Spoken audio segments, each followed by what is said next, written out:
I stood face to face with my husband, the man who had once thrown me out of the house after blindly believing his stepchild's lies. He stood there with an air of superiority, looking down on me as though he knew everything and I knew nothing. But instead of breaking down, I found myself laughing. Reflect? No, not at all, I said calmly, pulling a thick stack of papers from my bag. Now, please sign here. I handed him the divorce papers and the legal documents my lawyer had prepared. At first, he signed them without protest, keeping his face composed and cold. But when his eyes fell on the attached documents, his expression froze, his hand trembled ever so slightly. Beside him, Jim, his son, began to panic. The lies they had both woven so carefully were unraveling in front of them, and the truth now stood bare. My name is Mary. I am a 52-year-old office worker. I had remarried a year ago to Brian. After our marriage, I moved into his house, which he shared with his adult son, Jim. Jim had a full-time job but refused to leave the home he grew up in. I never adopted him, never even saw him as a child of mine. To me, he was simply a stranger living under the same roof. From the very beginning, I had hoped he would move out so that Brian and I could live as husband and wife in peace. But Jim had no such intentions. This is my mother's house, he said firmly. She died 5 years ago, and I will not leave the home I shared with her. I sympathized with him because I had also lost my first husband around the same time his mother passed away. I knew the ache of grief, but sympathy didn't make his defiance any easier to live with. His contempt toward me was evident in everything he did. One evening, after I had spent hours cooking dinner, Jim muttered under his breath, "My mom was a better cook, but I guess I'll eat this." He picked at the meal with disdain, not caring how much his words stung. His contempt wasn't hidden. It weighed heavily on me every single day. I turned to Brian, hoping for comfort, guidance, or at least some support.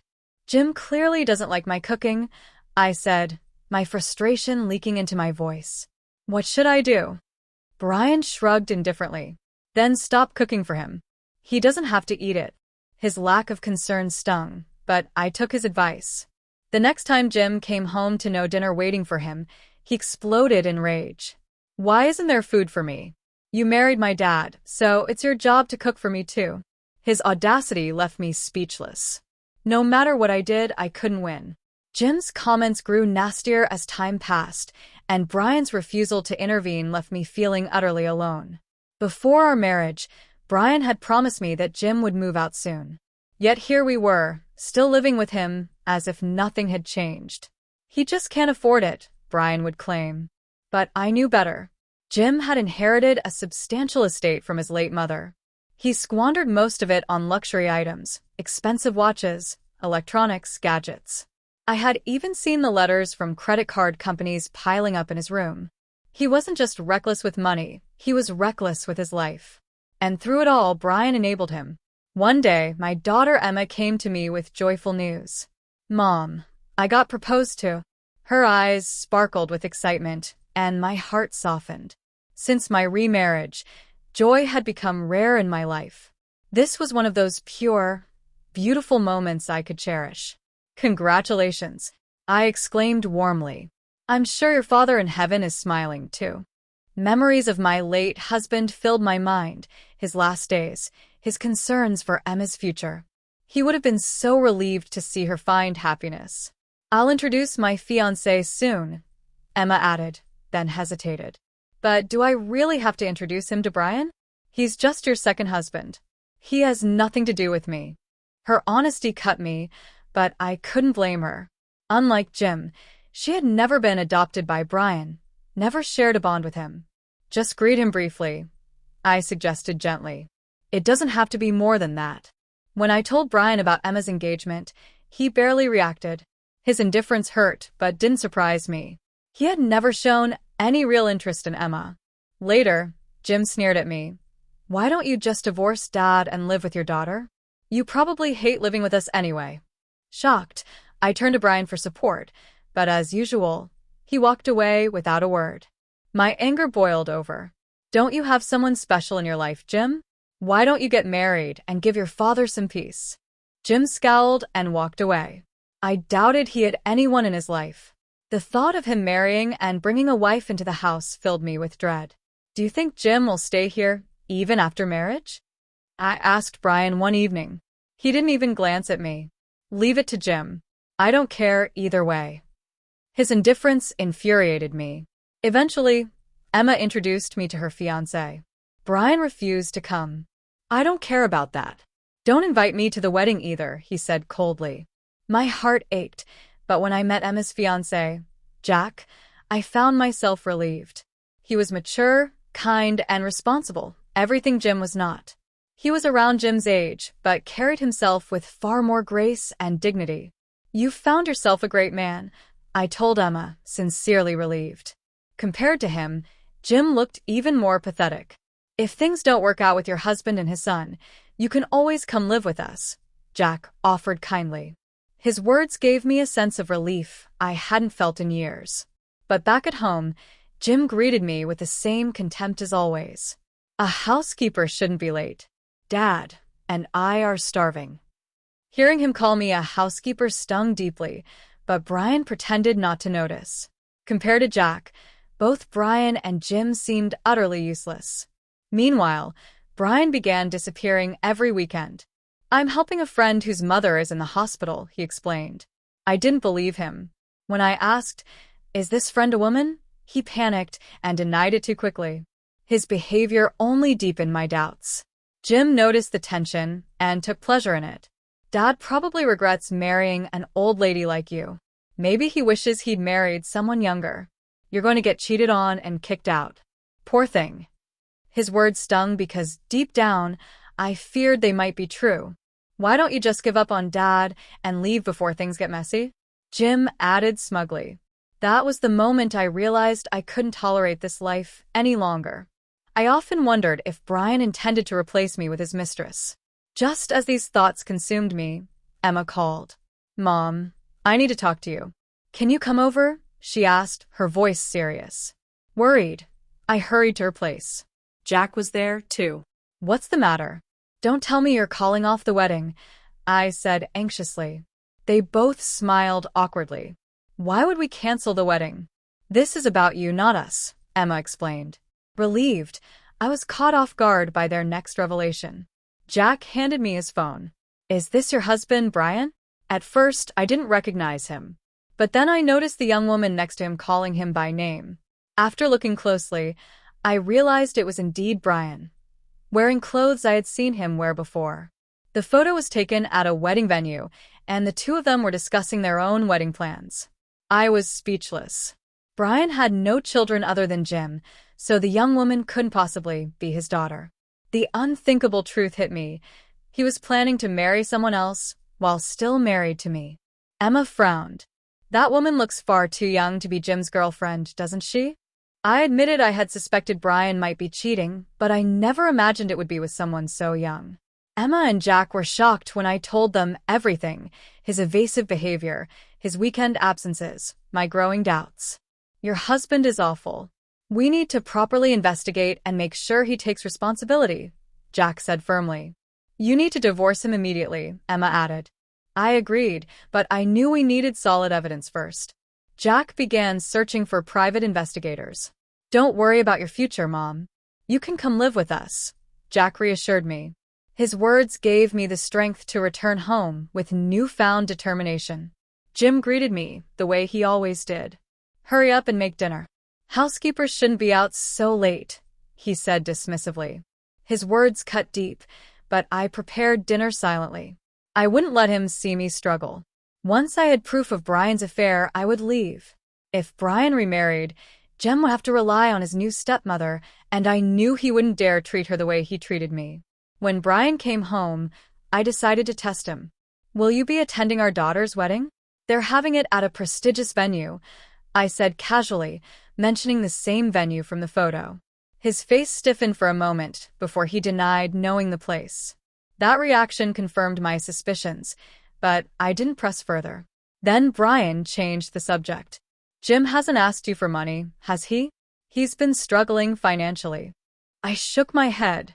Jim had never asked me for money. He only saw me as a housekeeper. He's been pestering me, Brian continued, despite inheriting a large sum from his mother.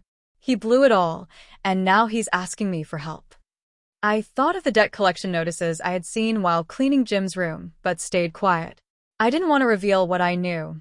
Not when Brian was likely cheating, not when Jim would explode if he realized I'd been through his belongings. Housekeeper or not, I haven't heard anything about that, I replied instead.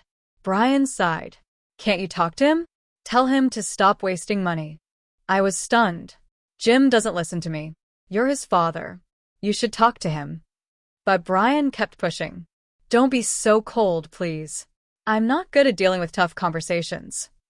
His insistence only deepened my disappointment. The next day, he pressed again. Have you talked to Jim about the money yet? What did he say? When I told him I hadn't, Brian grew angry. What are you doing? You need to talk to him right away. Fed up with his nagging, I decided to focus entirely on gathering evidence of his affair. Reluctantly, I approached Jim. Your father is worried about your spending. He asked me to remind you to be more careful with money. I tried to sound neutral, but Jim exploded. Who do you think you are, housekeeper? It's my money, and I'll spend it however I want. None of your business. His rage showed me exactly why Brian avoided these conversations. Still, I couldn't help but wish Brian, as his father, would take responsibility. Instead, he ignored his son's flaws while chasing after his mistress. Jim glared at me with hatred. I'll get you kicked out of this house. Just wait. His words stung, but I reminded myself, once I had proof of Brian's infidelity, I would leave on my own terms. A few days later, Emma called. Mom, we have the proof. Can you meet us at a restaurant? My heart sank. Was it true? Did he really cheat on me? Emma's voice was firm. Yes. He's been seeing a woman much younger than you. They're even looking for a new house together. Jack handed me the investigation report filled with undeniable photos of Brian and his mistress. You need to divorce him right away, Jack advised. This woman is suspicious. She spends extravagantly and might even be seeing other men besides your husband. She could be planning to take his money and leave him. Hearing this, I realized how deeply Brian had fallen into her schemes. They had even visited a wedding venue. She might already have taken money for preparations. I knew I had to act quickly. When I returned home, Brian and Jim were in the living room. Mary, come here. We need to talk, Brian said sternly. Jim smirked. You've been seeing a younger guy, haven't you? Dad saw you at a restaurant with him. He showed a blurry photo of me with Jack. Caught red-handed. How embarrassing, dating someone the same age as your daughter. That's Emma's fiancé, and she was with us, I said calmly. But Brian wouldn't listen. Jim caught you in the act. You've been cheating on me, haven't you? Leave this house. We'll divorce later. I almost laughed at his arrogance. All right, I said simply. I'll leave. We'll discuss divorce and finances later. As I walked to the door, Jim shouted, Make us dinner before you go. I'm hungry. Even in that moment, all he cared about was food. I ignored him and left, heading straight to Emma's house with the investigation report. 3 weeks later, Brian finally contacted me. Let's meet and discuss things at the house. Bring the divorce papers, he said. On the day of the meeting, I arrived with Emma, Jack, and our lawyer. Brian's face paled when he saw us. Why didn't you come alone? He stammered. You never said I had to, I replied. The house was already filthy after just 3 weeks without me. Even with all these people, you'll still pay alimony, Brian sneered. I laughed. I've done nothing wrong. Sign these. I handed him the divorce papers. Brian froze. Why am I paying alimony? You're the one who cheated, he protested, showing the blurry photo again. Our lawyer calmly handed him the investigator's report. We have proof of your affair. Brian's face turned ashen. Jim was speechless. I can't pay alimony. I'm broke. I borrowed money for the wedding and honeymoon, Brian admitted. Jim's true motive slipped out. You're not really remarrying, are you? I don't want to lose half of your inheritance. But Brian shook his head. I already spent all of Mom's inheritance. Jim collapsed in disbelief. Dad, can't you lend me some money? You've got something left, right? I'm broke, Brian whispered. I reminded them both. Jim, I found debt notices in your room. At your age, asking your mother to clean your room is embarrassing. Our lawyer presented the alimony documents, and Brian reluctantly signed them. Jack added, I heard your mistress is spending your money and seeing other men. Brian turned white, frantically trying to call her, but she didn't answer. Mary, I'm sorry. Don't leave us, Jim begged. Dad's never home, and I'm tired of eating junk food. I shook my head. Ask your father's new wife. You'll have a young housekeeper soon enough. And with that, I walked out for the last time. We went straight to City Hall and filed for divorce.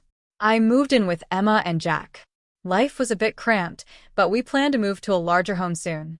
A few weeks later, I heard Brian's mistress had scammed him, running off with a large sum of money for a wedding that would never happen.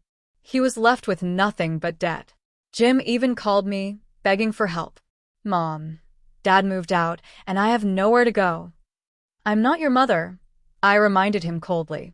We're not related, and I've divorced your father.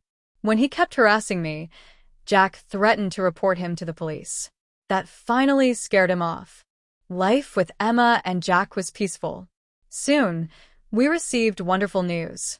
Emma was pregnant. I was thrilled to become a grandmother. For the first time in years, life was finally looking up, and I was determined to cherish every single moment with my loved ones.